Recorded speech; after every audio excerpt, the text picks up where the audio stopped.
Here's more of these peppers. This tree was just loaded with Fuyu persimmons this year, and we're gonna have to go ahead and get them off right quick. Hello everyone, and welcome to the back garden yard. Today I have some very interesting things to show you in the fall garden. So we're going to do our total garden walk around, but first we're going to harvest some Bok Choy. Now I planted the Bok Choy exactly 1 month ago, and it's already harvest time. So let's go out there and take a look.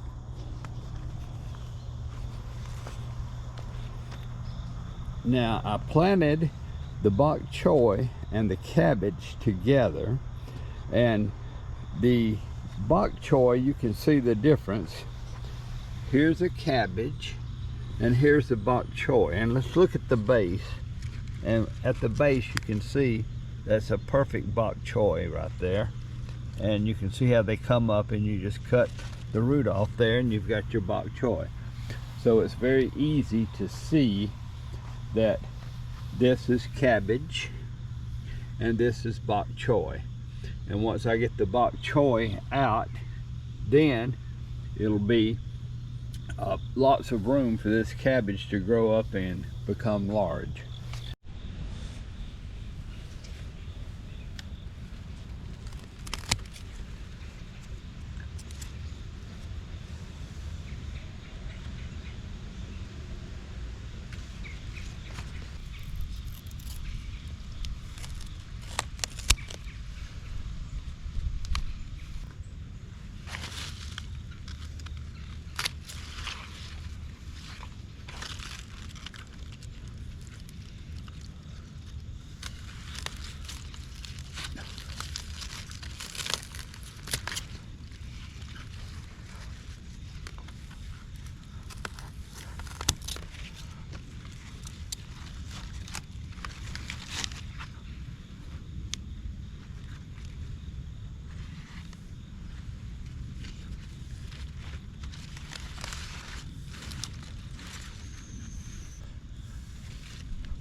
Now this Bok Choy is really good in stir fry.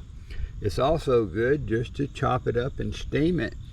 Rub a little salt and butter on it, and it's just great for a side dish as a vegetable.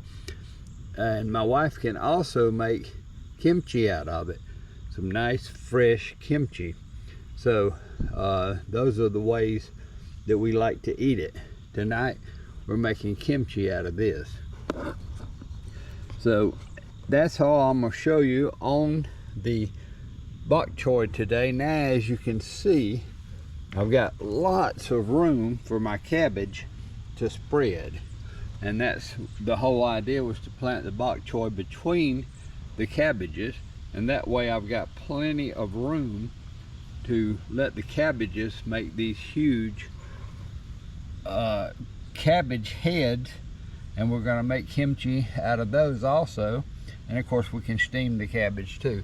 This is Napa cabbage. Okay, let's continue the walk around, and I'm gonna make this quick because I don't want the video to be too long. Now these are bunch onions, and they stayed all summer under the ground. Now they're coming back out. They're looking very nice here, the bunch onions are. And then of course here's the large onions. They're like spring onions, but these are some type of Asian onion that my wife plants. And we'll come on over here and I'll show you. These are the astringent khaki persimmons, and we are really enjoying them this year. They came up really good, and they are nice and thick and getting ripe. So these are the khaki persimmons. And then I've got this whole row of strawberry plants, and I'm going to overwinter these. I'm going to clean up some of the weeds and move some around, but I'm going to try to save these and then go ahead and have a huge strawberry patch next spring. And that's what I'm doing there. I've let them run in and under these peppers. Now these are the Asian peppers, and they're looking really good still, making a lot of peppers. Here's more of these peppers. ramping up on the peppers. And this once again is the asparagus patch, and it's doing what asparagus does in the summer. It makes ferns. And then we'll come on over here, and these are the giant Chinese bell peppers, and you can see how big that is, and they're still producing. I've let some of them turn red. I'm gonna get seeds out of this one since it's got a bad spot on it. I've shown these chives many times, and once again the chives have been picked probably 6 times now, and they're coming back out again. This is chive. Over here are the Fuyu persimmons, and they are just doing excellent this year. They are ripe, and we are picking and enjoying these, giving them away, of course, because we have way more than we can eat. This tree was just loaded with Fuyu persimmons this year, and we're gonna have to go ahead and get them off right quick. Maybe I'll make a video on that. Okay, and then over here is where I planted some more, and the soil is a little different over here. It's a little looser, and I planted some more of these radishes, and they have actually come up over here. And then this is an Asian mustard. It looks just like the regular Indian mustard to me, but anyway, that's what this is. And we'll come on down, and then this is the last bin of sweet potatoes, and I fertilize and have been watering these better, and they have really come out. So I'm hoping the sweet potatoes that are in here are going to make a good crop. And these sweet potatoes are actually the ones that I started from no roots. I just put the little stem in and then watered them, and they rooted themselves. And we're gonna empty this tote here in a couple weeks, and we'll see what the sweet potatoes from not rooted plants look like. Okay, let's go to the back garden. And here is the red romaine lettuce that I planted back in the middle of August, and we have been eating and eating and eating this lettuce. You can see where we have picked off the leaves, and it is really going. And then I planted a new batch of red romaine lettuce right below here, and I got it up. It's coming up a lot better, and I think it's coming up better. Of course, I've had to water everything. We've had no rain in the whole month of September, and so it is garden is staying alive because I am watering it.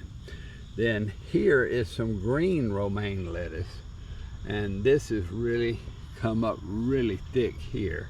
I'll probably end up having to thin some of this, but I got a really good stand of that. And this is more of the red romaine lettuce here. So it looks like I'm gonna have a nice red romaine lettuce crop this fall.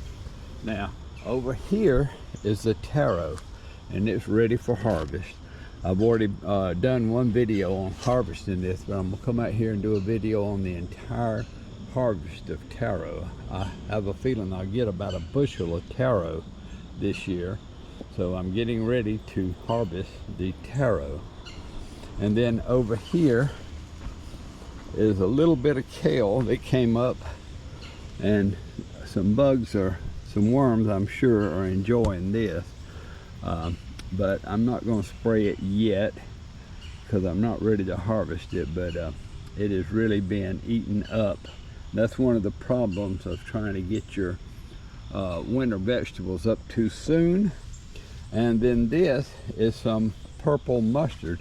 And you say purple mustard, well, it looks pretty green, but you can see it's getting a little purplish tint here maybe. And anyway, it's coming up.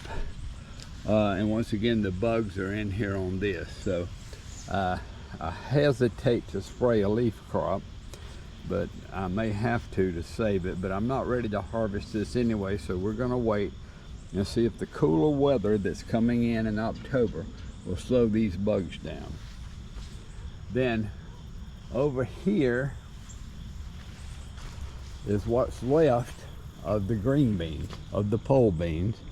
And I've got one more picking of pole beans, and these have gotten a little too mature, but I'm gonna come out and get them, and of course we can open them up and eat them like peas. And that's probably what we'll have to do on this last picking of pole beans. Is there's some that are nice, some more that are nice, so I need to come out and pick the pole beans. And then I really want you to see this okra. Now this okra, and I'm gonna see if I can show this to you. What I'm gonna do is show you how that the okra is over 12 feet tall and still producing because it has been so warm. So let me go over here and I will show you what's going on with the okra. I've never had okra produce this late. But before we do that, we're still looking. These are the back peppers, and you can still see the Asian peppers are still putting them on. They are they have made just an amazing crop. We have given them away, and they're still just putting on the peppers.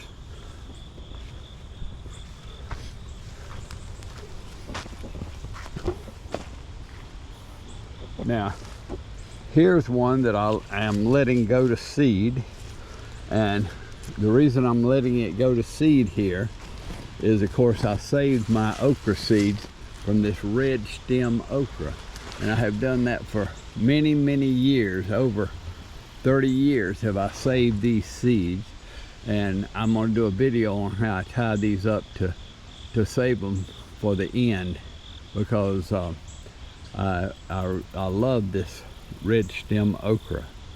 And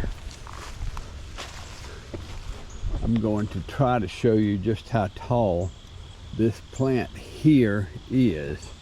So what I'm going to do is set the camera down and then grab this plant so you can see it, and I'll pull it down and show you the okra. And as you can see, the okra plants are still blooming nicely. I'm still picking okra. I put some okra in the freezer today, so it's just still growing. But I've got a couple of plants, several plants that are 10 to 12 feet tall, and I want to show you one of those right now. So here it is, and I think you can see, I'm pulling it over now, just how massive this plant is. And then of course, here is the okra that is ready to harvest. And we'll let it go back up. And there we go. So I'll show you these. I'm not going to harvest all this okra now, but you can see just how nice the okra is doing because it hasn't gotten cool yet. Now over here is some more red romaine lettuce of a slightly different variety, and it has come up really nice in this patch. And so I'll have more lettuce up here, and these are the mustard greens. These are the American Florida broadleaf is what they call these, and they're looking very nice. I've got a few extra weeds I need to get in here and pull out. Then over here is some bok choy that I planted a little later, and of course I didn't want it to come in at the same time as the other, and it's not getting as much light as the front garden, so this is good. The bok choy is doing fine. And finally, I want to show you, these are the lima beans, and they are still producing. Now as you notice, there's no blooms on them, and there's still plenty of growth, and I'm hoping they'll bloom one more time for one last crop. So here's the lima beans, and you can see that there's plenty of these still left on the plant to pick. And I got to get out here and pick one more time, and hopefully they're going to come back out and bloom one more time and make me one last crop for Thanksgiving, like has happened in the past. So I hope you enjoyed this video. This is just a quick walk around of the fall garden. As you can see, I'm still getting abundant harvest, and that's why you want to keep planting in August or early September, so that in October, November, you're still picking things to eat. And if you enjoyed this video, please like and subscribe to the channel. It really helps me out. And thank you for watching.